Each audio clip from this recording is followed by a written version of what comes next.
কত বড়? আমাদের অনুমতি না নিয়ে তুই এখানে বসে আছিস? এই তোকে কে সাহস দিয়েছে এত বড়? তুই কি এই অফিসে কিসের জন্য আসছিস? আরে কি হয়েছে, এমন করছেন কেন? তুই দেখছিস দুটো স্ট্যান্ডার্ড মানুষ এখানে বসে আছে, তুই তো একটা ফকিন্নি। তোকে দেখেই বোঝা যাচ্ছে তুই একটা লেবার শ্রেণীর লোক। তুই আমাদের সামনে বসবি মানে?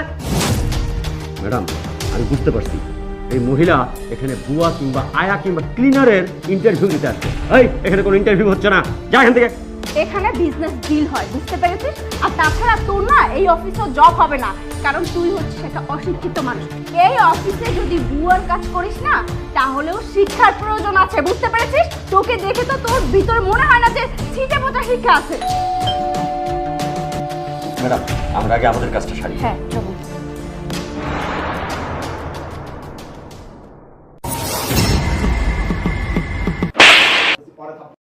আমি রীতিমতো অবাক হয়ে যাচ্ছি আপনাদের সাহস দেখে।